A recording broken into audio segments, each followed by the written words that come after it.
Binge Audio. Préparé avec amour et fait avec amour.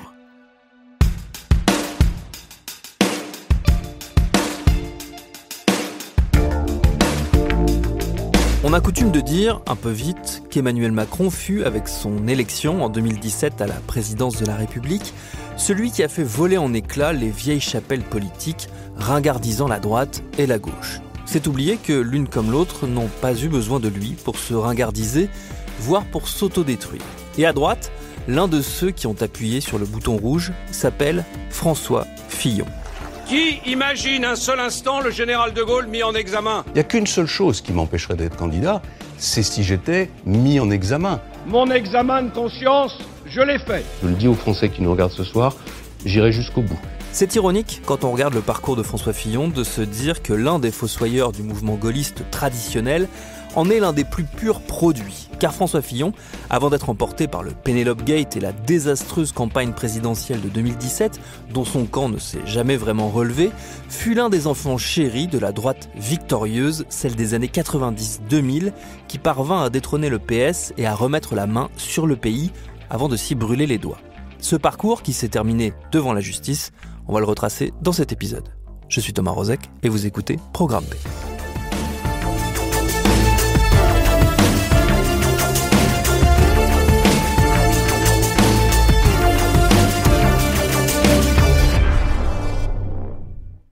Le parcours politique de François Fillon, il démarre au berceau, ou presque. Né en 1954 dans la Sarthe, aîné d'une fratrie de 4 garçons, il grandit dans une famille où on parle de politique, où on s'engueule, parfois vertement, et où on a une affection particulière pour la figure du général de Gaulle. Son père, notaire, est plus attiré par le côté martial de l'ancien soldat. Sa mère, qui sera sur le tard une brillante universitaire, historienne réputée, spécialiste du monde rural du XVIIIe siècle, a plus une fibre sociale. Elle est de ceux qu'on appelle les gaullistes de gauche. Tous deux ont milité en dilettante en faveur du général et tous les deux fréquentent surtout depuis leurs années d'études à l'université un homme qui va être décisif dans la suite de la vie de leur fils aîné, Joël Le Teul. Il était solitaire, mais c'est parce qu'il fuyait les étiquettes idéologiques et il prit souvent des décisions courageuses. Il était timide, mais c'est parce qu'il préférait la recherche d'une pensée et d'une expression juste à celle des lumières médiatiques.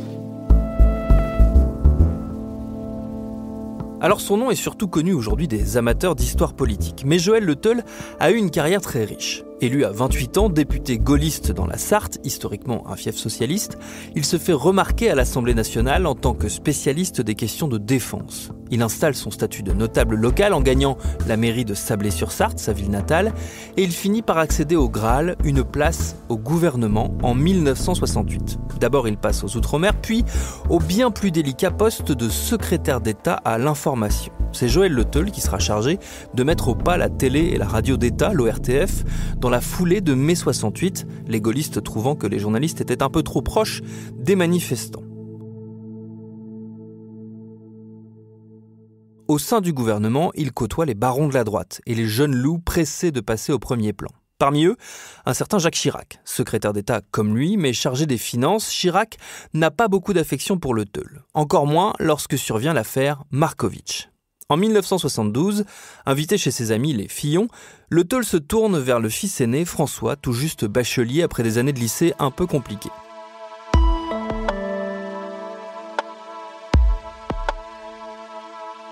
Comme le font classiquement les adultes, il lui demande ce qu'il compte faire de son avenir. Le jeune François n'en sait trop rien. Pourquoi pas du journalisme ?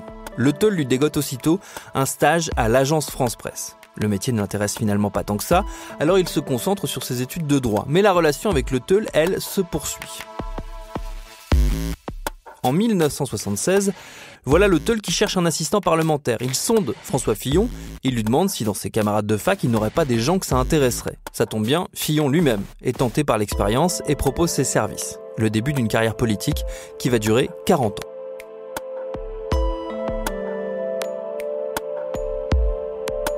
Rapidement, Fillon se montre indispensable aux côtés de Le Teul. Il coordonne sa campagne victorieuse de réélection en 1978, puis il l'accompagne comme directeur de cabinet lorsqu'il fait son retour au gouvernement. Giscard d'Estaing, qui est le nouveau président, est alors soucieux de garder les faveurs d'une partie des gaullistes et d'éviter de laisser trop de pouvoir à son grand rival, Chirac. Il fait donc appel aux ennemis de son ancien Premier ministre, dont Le Theul. Nommé ministre des Transports en 78, puis ministre de la Défense en 80, il n'aura pas le temps de s'imposer comme une figure incontournable de la droite. Le 13 décembre 1980, il fait un premier malaise cardiaque dans son fief de Sablé-sur-Sarthe. Présent à ses côtés, François Fillon le raccompagne chez lui après une visite rassurante à l'hôpital et décide de passer la nuit sur place avec sa compagne Pénélope, la future Madame Fillon.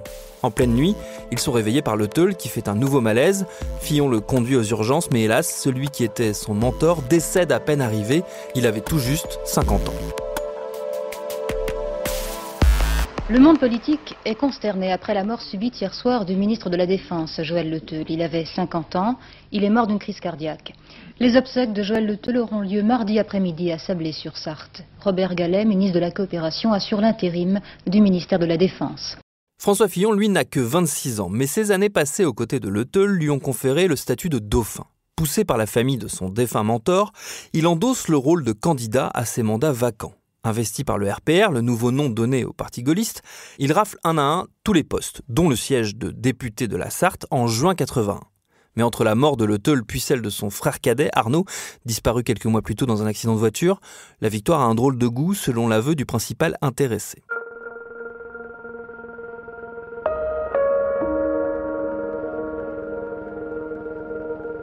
La droite de l'époque est en pleine réflexion. Le paysage politique n'est plus le même et pour cause. Ce sont désormais les socialistes, après la victoire de François Mitterrand au présidentiel, qui sont au pouvoir. Les gaullistes doivent se reconstruire. Cette refonte, Fillon compte bien en être un des acteurs. Problème, il a hérité, en plus des postes de Le Theul, de la détestation que vouait Chirac à son ancien patron. Or Chirac, c'est le chef du RPR. Il va donc falloir se trouver un nouveau protecteur. Voici le résultat du scrutin sur l'article 1er, qui, je le rappelle, était ainsi libellé, la peine de mort est abolie. Celui vers qui se tourne Fillon est un autre député affilié au courant social du gaullisme. C'est Philippe Séguin, un autre rival de Chirac, un iconoclaste, une grande gueule à la fois souverainiste et attaché aux réformes sociales. Autour de lui gravite une petite bande de libéraux au sein de laquelle on trouve, outre Fillon, le futur Premier ministre Michel Barnier ou le futur maire de Lyon Michel Noir. Ils imposent, dès leur début à l'Assemblée, leur marque de fabrique, faisant partie par exemple des quelques rares députés d'opposition à voter en faveur de l'abolition de la peine de mort. Séguin sera d'ailleurs celui qui, en tant que vice-président de l'Assemblée, annoncera l'adoption de ce texte historique. Pour 369, contre 116, l'Assemblée nationale a adopté.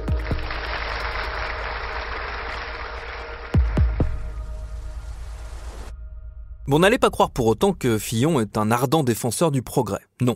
Ainsi, toujours en 81, il vote contre la dépénalisation de l'homosexualité pour les mineurs de plus de 15 ans et l'année suivante, il fait partie des opposants au remboursement de l'IVG par la sécurité sociale. Libéral sur l'économie, conservateur sur les questions sociétales, c'est la ligne qu'il va peu ou prou tenir tout au long de sa carrière avec quelques ajustements au gré des changements d'époque. Car le monde est en plein bouleversement et avec lui, la politique. C'est en tout cas ce que disent de plus en plus les nouvelles têtes de la droite dont il fait partie.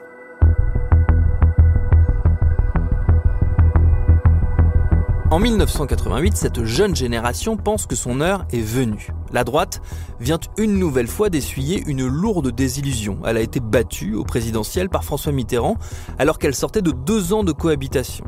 Pour la jeune garde de la droite, la solution est toute trouvée. Il faut se débarrasser des chefs, des vieux, de Chirac, de Barre, de Giscard, rebaptisé la machine à perdre.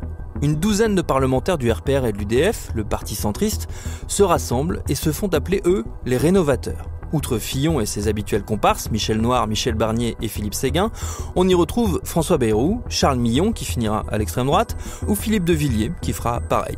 Ensemble, ils veulent tenter un coup de force pour récupérer la tête de liste européenne promise à Giscard. L'expérience tourne court, rapidement, et les dissidents seront punis, notamment Fillon qui perd sa place au sein du bureau du RPR. Mais les 12 députés ont eu le mérite de se faire un peu plus repérer par l'écosystème politico-médiatique, toujours en quête de bons clients et de nouvelles têtes.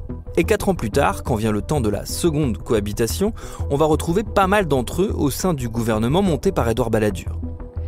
Bonsoir, il aura donc fallu 24 heures au nouveau Premier ministre pour composer son gouvernement. Sur proposition du Premier ministre, M. Édouard Balladur, le Président de la République a nommé les membres du gouvernement. M. Alain Juppé, ministre des Affaires étrangères. M. François Bayrou, ministre de l'Éducation nationale. M. François Fillon, ministre de l'Enseignement supérieur et de la Recherche. M. Michel Barnier, ministre de l'Environnement. Mesdames et messieurs, je vous remercie.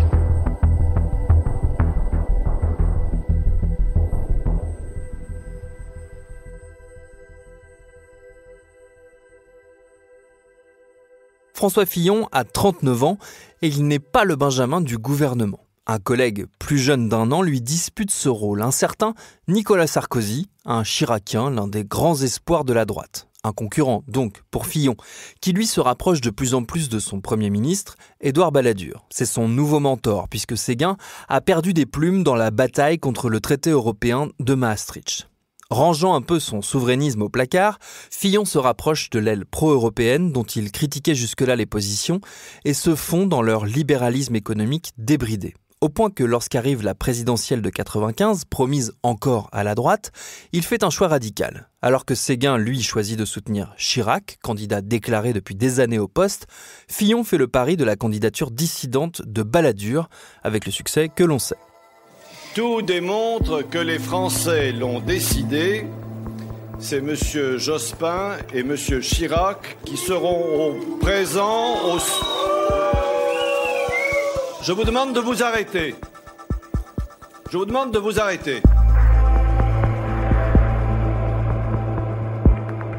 Battu largement dès le premier tour, Balladur n'a d'autre choix que de rallier Chirac et de tenter de sauver les têtes de ses protégés. Une partie des Balladuriens seront donc recasés dans le gouvernement que forme Alain Juppé au lendemain de la victoire de Chirac. Parmi eux, François Fillon, qui hérite du ministère des Télécoms et des Postes.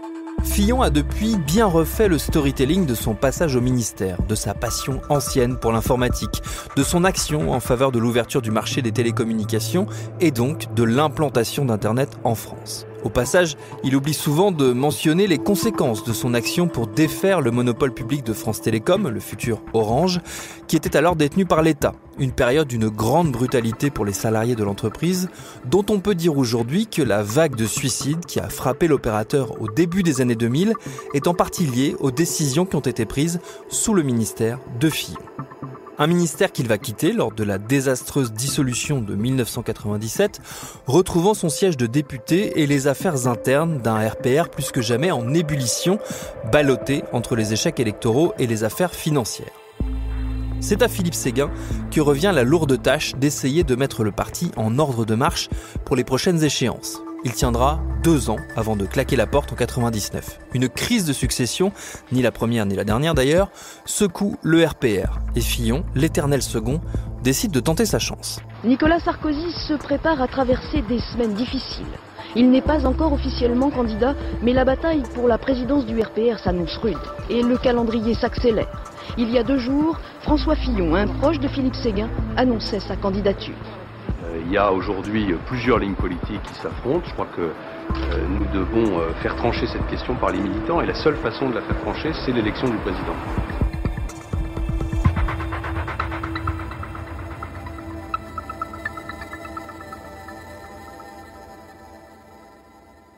Hélas pour lui, il sera éliminé dès le premier tour. Il n'a plus le choix, il doit se mettre au service de celui qu'il a toujours méprisé, Jacques Chirac. Avec Sarkozy et quelques autres, il s'investit pleinement dans la préparation de la campagne de réélection et se voit récompensé en 2002 par un nouveau portefeuille ministériel, celui des Affaires sociales et du Travail dans le gouvernement Raffarin. Lui aurait préféré la défense, mais qu'importe.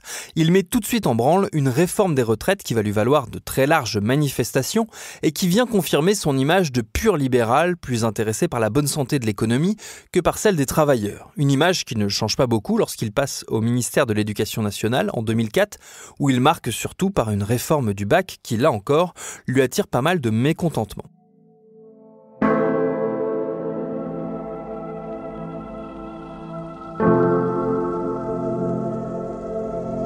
Rapidement, la politique interne de la droite revient semer le trouble dans les alliances des uns et des autres. Les Chiraciens, qui n'ont jamais pardonné à Sarkozy d'avoir trahi leur patron au moment du clash avec Balladur, sont en quête d'une nouvelle figure pour concurrencer le très médiatique ministre de l'Intérieur qu'on annonce déjà comme futur chef de l'État.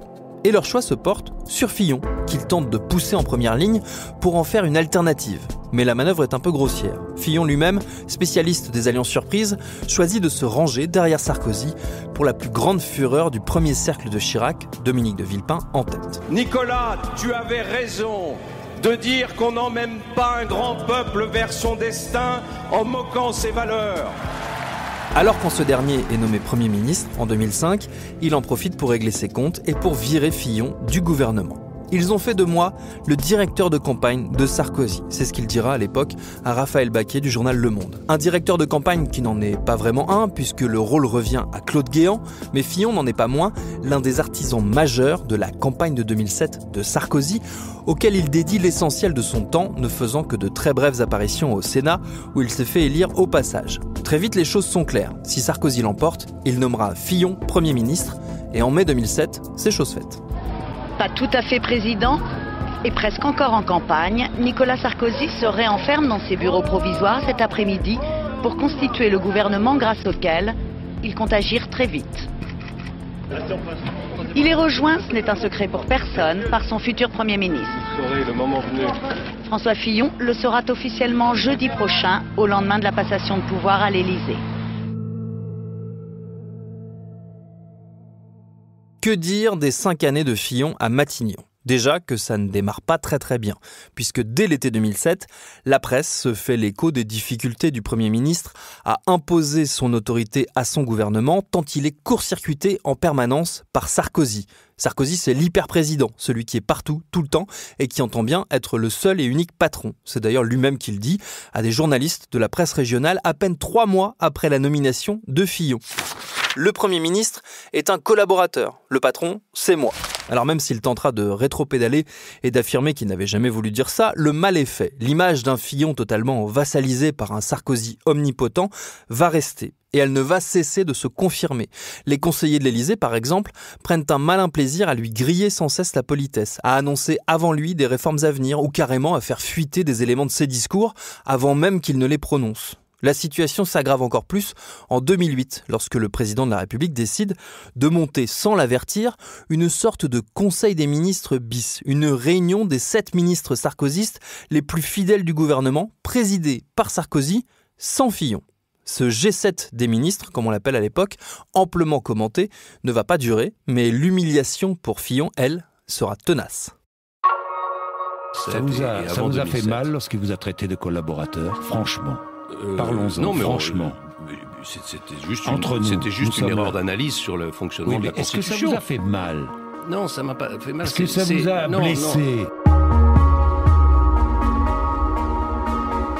Pour autant, ce dernier va s'accrocher à son poste. Il va même réussir à se voir confirmé dans ses fonctions lors du remaniement de 2010. Alors que tout le monde attendait Jean-Louis Borloo, censé incarner une droite plus ouverte et plus soucieuse des questions écologiques, Sarkozy prend le contre-pied et maintient Fillon en poste sous la pression des députés de droite qui apprécient le caractère très placide du Premier ministre.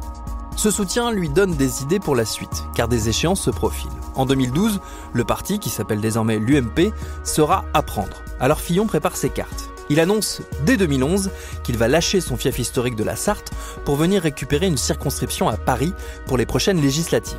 Son plan est simple. 2012, député à Paris, puis président de l'UMP. 2014, pourquoi pas viser la mairie de Paris.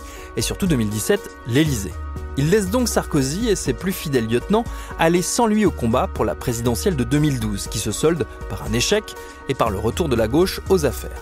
Fillon, lui, remporte son premier défi en raflant sans problème la 2e circonscription de Paris. Bon, le risque était minime puisque la zone est un bastion historique de la droite qui y règne sans partage depuis les années 50. Prochaine étape donc, le parti. Le congrès de l'UMP est prévu pour le mois de novembre 2012 et Fillon a face à lui Jean-François Copé.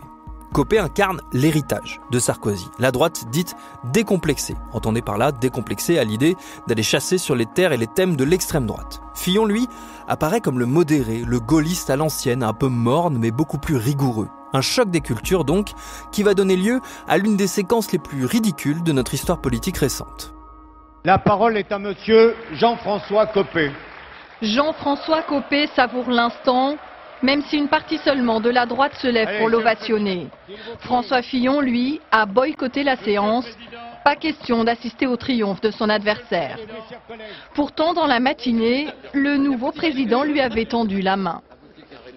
Je lui ai laissé un message dès ce matin sur son répondeur pour lui proposer de le voir dès qu'il le souhaiterait et de lui proposer bien sûr d'être, par exemple, s'il en est d'accord, vice-président de l'UMP. Voilà. Le soir du vote, l'élection par les militants du président de l'UMP vire au psychodrame. Copé se déclare vainqueur, Fillon aussi, tout le monde s'accuse d'irrégularité. Les équipes débarquent au milieu de la nuit au siège du parti pour aller interpeller l'instance chargée de valider le scrutin. Cette instance, c'est la Commission d'organisation et de contrôle des opérations électorales, autrement dit la COCOE. Celles et ceux qui ont suivi l'affaire à l'époque s'en souviennent, on entendait cet acronyme 20 fois par jour dans les médias. La dite COCOE finit par valider pour moins de 100 voix d'avance la victoire de Copé. Fillon, dans un premier temps, accepte. Mais à peine 2 jours plus tard, coup de théâtre. Ses soutiens, menés par un certain Éric Ciotti, encore méconnu du grand public, annoncent que les votes de 3 départements d'outre-mer ont été oubliés et que si on ajoute leur bulletin aux résultats précédents, c'est bien Fillon qui l'emporte avec 28 voix d'avance. Catastrophe. L'UMP se déchire à coups de déclarations vengeresses. L'UMP ne peut pas vivre sur un mensonge. Depuis le début, c'est pas un parti démocratique, depuis le début, c'est bien la question. Il faut que chacun comprenne bien, et je le dis aux Français qui nous regardent ce soir, j'irai jusqu'au bout. Si personne n'écoute ce que je demande, si on ne met pas en place une équipe provisoire pour diriger l'UMP, alors oui, je déposerai un recours devant la justice. Le feuilleton va durer des semaines et il culmine avec l'annonce par Fillon de la création d'un groupe parlementaire dissident à l'Assemblée nationale. Il embarque une 60aine de députés avec lui jusqu'à ce qu'un accord soit trouvé pour l'organisation d'un nouveau vote à l'issue du mandat en cours et pour une réorganisation du parti qui vire à l'armée mexicaine avec des vice-présidents et des secrétaires adjoints à n'en plus finir. Fillon, lui, passe d'abord pour le mauvais perdant. Mais sa chance va tourner lorsque survient l'affaire Big Malion. Il y a des comptes de campagne. Il y a une commission de contrôle des comptes de campagne. Et je rappelle que les comptes de campagne du candidat Nicolas Sarkozy ont été invalidés. Cet énorme scandale qui va signer la mort politique d'une partie de la droite, il mériterait un épisode à lui tout seul. Disons pour faire court qu'à l'issue de la campagne présidentielle de 2012, comme le veut la loi, les comptes des candidats sont déposés et examinés. Car comme vous le savez sans doute, ils ne sont pas censés dépasser un certain montant. En l'occurrence, 22,5 millions d'euros pour celles et ceux qui sont qualifiés pour le second tour. Or, la campagne de 2012 de Sarkozy a coûté bien plus cher. La société Big Malion, qui organisait les meetings XXL du candidat, a donc fait de fausses factures pour sortir une partie des dépenses des comptes de la campagne et les faire peser directement sur l'UMP. Cette organisation, racontée de l'intérieur par le directeur de la campagne de Sarkozy, Jérôme Lavrieux, elle va servir à régler de vieux contentieux.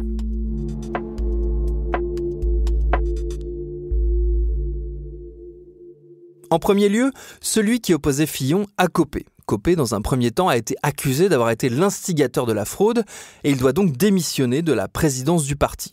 Un parti qui devient dès lors dirigé par un trio d'ex-premiers ministres, Alain Juppé, Jean-Pierre Raffarin et, vous l'avez compris, François Fillon. Copé a fini par être blanchi par la justice et n'a pas été poursuivi dans l'affaire Big Malion, contrairement à Nicolas Sarkozy, mis en examen dans le dossier. C'est là qu'intervient la seconde lame de l'histoire. Fillon va tenter plus d'une fois d'utiliser l'affaire des comptes de campagne contre son ancien patron. D'abord en abordant la question directement avec le secrétaire général de l'Élysée, Jean-Pierre Jouyet. C'est le bras droit de François Hollande, supposément un ennemi politique, mais qu'importe. Ce sont nos confrères du Monde, Gérard Davet et Fabrice Lhomme, qui ont révélé cette histoire. Fillon aurait explicitement demandé à Jouyet, et donc à l'Élysée, d'intervenir pour faire avancer l'instruction sur Big Malion. Le but, c'est d'empêcher Sarkozy de faire son comeback pour les primaires de la droite en vue des présidentielles de 2017. Le stratagème ne marche pas, et surtout l'histoire revient aux oreilles de Sarkozy, qui va s'en souvenir en temps voulu. Fillon, lui, ne renonce pas à utiliser cette cartouche contre l'ex-président. Il va tenter d'en faire une balle mortelle, ignorant au passage qu'il avait, sans le vouloir, retourné l'arme contre lui-même.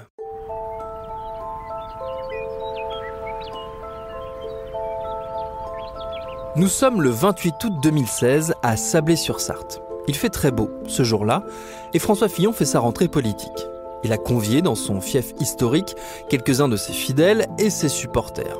L'objectif, lancer la dernière ligne droite de la primaire qui doit désigner le candidat du parti pour 2017. Le vote aura lieu en novembre et c'est Alain Juppé qui semble favori, suivi par Nicolas Sarkozy. On prédit un duel entre les deux. Mais Fillon est persuadé qu'il y a un coup à jouer en frappant très fort et en sortant la carte de la probité, de l'honnêteté, de la rigueur dans une famille politique qui n'en peut plus des affaires judiciaires. Il prononce alors une phrase qui va entrer dans l'histoire politique à la catégorie des fausses bonnes idées. Avoir une haute idée de la politique signifie que ceux qui briguent la confiance des Français doivent en être dignes. Ceux qui ne respectent pas les lois de la République ne devraient pas pouvoir se présenter devant les électeurs. Il ne sert à rien de parler d'autorité quand on n'est pas soi-même irréprochable. Qui imagine un seul instant le général de Gaulle mis en examen ?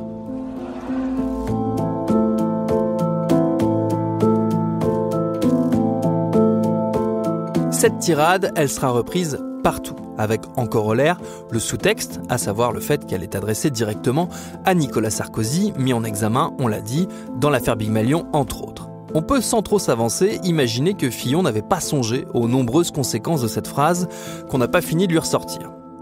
Répétez après moi. Française, Français, je vous ai compris. Française, Français, je vous ai tout pris. Si vous étiez digne de moi, monsieur Fillon, vous vous retireriez. Jamais.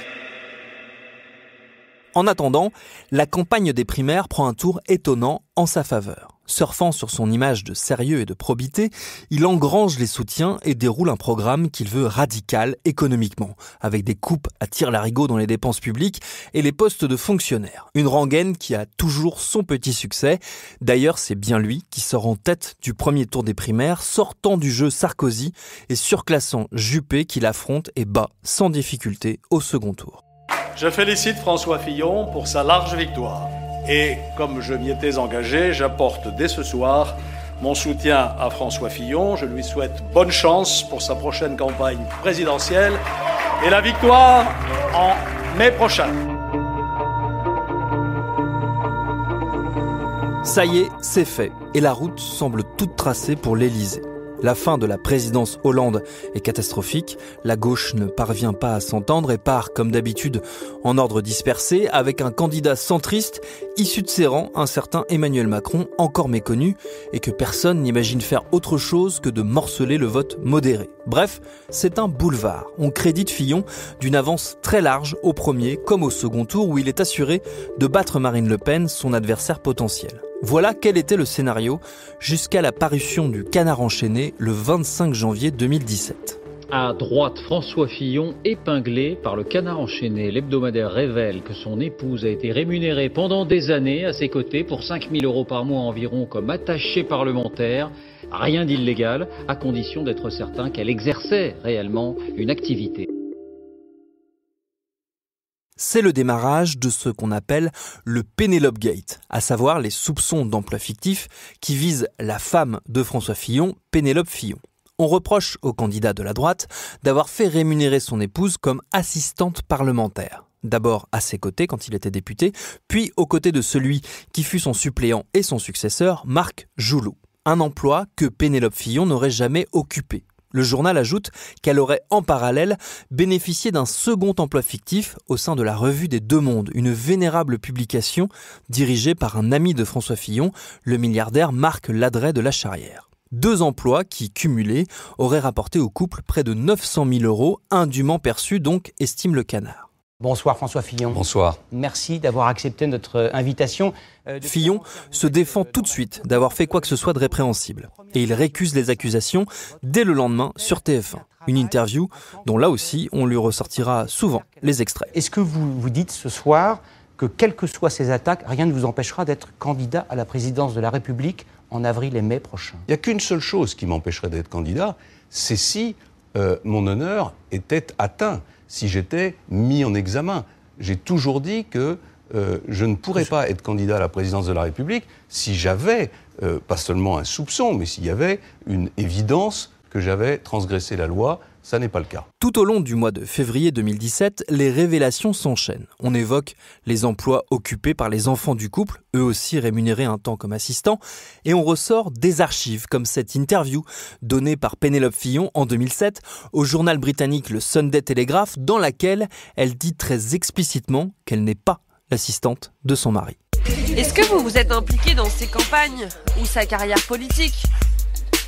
Oui, je l'ai fait. Enfin, en plus des enfants. Je l'ai toujours accompagné dans ses campagnes électorales, les meetings, pour aider. Je faisais ce genre de choses, mais rien de plus, rien. Je n'ai jamais été son assistante ou quoi que ce soit de ce genre. Je ne m'occupe pas non plus de sa communication. L'affaire torpille littéralement la campagne de Fillon qui prend l'eau de toutes parts. Il devient inaudible. Ses déplacements sont perturbés systématiquement. Ses sondages plongent et son récit autour de sa prétendue probité est tourné en ridicule. D'autant plus qu'il est finalement mis en examen à son tour en mars 2017. Qui imagine François Fillon mis en examen ? Pas lui, c'est certain, au point qu'il n'hésite pas à se dédire et à maintenir contre toutes les évidences sa candidature. Le 5 mars 2017, faisant appel aux anciens de la Manif pour tous qui ont toujours apprécié son côté catho-tradi opposé au Pacs et au mariage homosexuel, il réunit ses soutiens pour un meeting de la dernière chance au Trocadéro. Mon examen de conscience, je l'ai fait. Aux hommes et aux femmes politiques de mon camp, je dirai à présent ceci. Il vous revient maintenant de faire le vôtre d'examen de conscience. Ce sera son baroud d'honneur. Entouré de quelques derniers fidèles, il tente le tout pour le tout, mais sa candidature est fichue. Un à un, les membres de son équipe le lâchent. Son porte-parole, son directeur de campagne, ses conseillers. Les principaux ténors de la droite, sentant le vent tourner, préfèrent quitter le navire. Sarkozy, lui, ne dit rien publiquement. En privé, par contre, il guette. Il attend la sortie de la dernière info, la petite goutte d'eau qui fermera définitivement la porte de l'Élysée à son ancien collaborateur. Cette goutte d'eau, c'est l'affaire des costumes. 2 costumes payés par un généreux mécène pour un montant de 13 000 €. Oui, un ami m'a offert des costumes en février, dit François Fillon dans les colonnes des Échos ce matin. Et alors ? Mi-mars 2017, à 2 mois du scrutin, le JDD révèle une seconde enquête pour soupçon de trafic d'influence. Fillon aurait reçu des cadeaux, des costumes, notamment 2 pour la coquette somme de 13 000 €, offerts par Robert Bourgi. Alors ce nom vous est sans doute inconnu, mais au sein du microcosme politique, tout le monde connaît Robert Bourgi. Avocat d'affaires sulfureux, grand ami des autocrates africains, il est un des visages de la France-Afrique, l'héritier de Jacques Foccart qui était le relais du gaullisme en Afrique. Richissime, toujours prêt à payer un déjeuner dans un palace ou des cravates de luxe, circulant en Bentley ou en Maserati, c'est une figure de l'ombre dont l'influence a été grande, mais est devenue déclinante à mesure que disparaissaient les chefs d'État africains, Omar Bongo en tête, dont il fut le conseiller. Fillon et lui se fréquentent. Bourgi est un proche de Sarkozy, mais il entretient sa relation avec l'ex-premier ministre. Et lorsqu'il devient le candidat de la droite pour 2017, il sort son chéquier pour lui payer des costumes. Sauf que Fillon fait une erreur. Plus la campagne avance, plus il boude son ancien ami. Il ne le rappelle plus, ne lui donne pas de rendez-vous. Pire, il aurait décidé de l'écarter des affaires africaines. Trop dangereux, trop à l'ancienne. Alors Bourgi, avec selon lui l'aval de Sarkozy, va donner le coup de grâce. C'est lui qui fait fuiter l'affaire des costumes. Les semaines ont passé, les semaines. Et je reçois un jour un WhatsApp. J'ai la tête sous l'eau, je n'ai pas le temps, je reviendrai vers toi. Monsieur, ne faites jamais ça, Bourgi. Je ne l'ai pas supporté. Parce que je me suis senti trahi. Et j'ai attendu. Et en mars, je crois que c'est en mars, que j'ai livré au JDD la version des costumes. Il l'assume parfaitement. Il passera des mois à revendiquer le coup dans les journaux et dans les documentaires qui remontent le fil de la déchéance de Fillon. Et même si ce dernier ne sera pas condamné pour les soupçons de trafic d'influence liés à cette affaire de costumes, l'histoire est la cerise sur le gâteau. La preuve ultime que malgré sa posture de gestionnaire sérieux et austère, prêt à redresser la France en bon père de famille, le Sarthois a une véritable fascination pour le luxe, l'argent et ceux qui en ont. C'est ce qui va lui coûter sa carrière politique. Le 23 avril 2017, au terme d'une campagne devenue incontrôlable, il échoue à la 3e place de la présidentielle. 3, 2, 1, il est 20h. Voici les résultats de ce premier tour. C'est Emmanuel Macron qui arrive en tête à 23,7%. Marine Le Pen est en 2e position à 21,7%. 3e position. En 3e position, ex-aequo, François Fillon à la 3e position avec Jean-Luc Mélenchon, vous le voyez. Une fois tous les votes comptabilisés, Fillon termine avec 20,1% des voix, un peu plus d'1 point derrière Marine Le Pen qui le devance de 400 000 voix. Dans la foulée de l'élection, la conseillère de Fillon, Anne Méot, estimera « c'est les costumes qui nous ont tués ». Pardon de vous couper, mes priorités au direct et à François Fillon qui va prendre la parole. Mes chers compatriotes, malgré tous mes efforts, malgré ma détermination, je n'ai pas réussi à vous convaincre. Le moment venu, la vérité de cette élection sera écrite.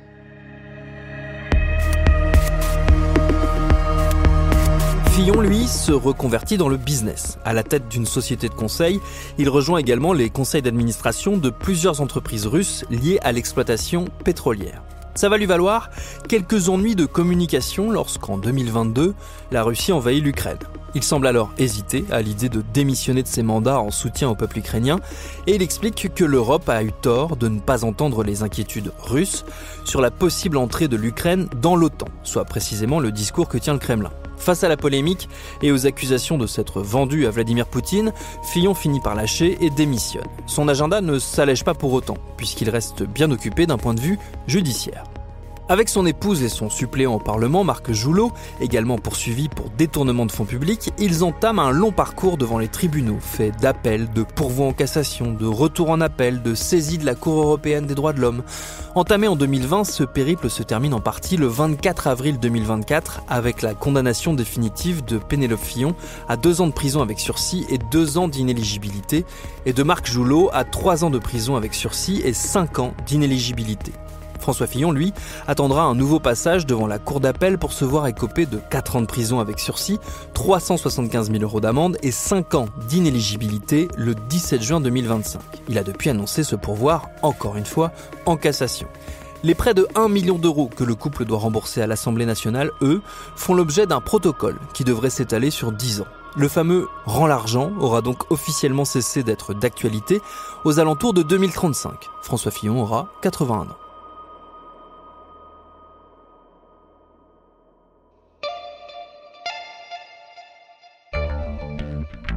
Merci à Paul Berthiaud qui a réalisé cet épisode de Programme B, un podcast de Binge Audio préparé par Charlotte Bex. Tous nos épisodes, les anciens comme les nouveaux, sont à retrouver sur toutes vos applis de podcast préférés. Cherchez-nous sur Internet si vous voulez nous parler et à très vite pour un nouvel épisode.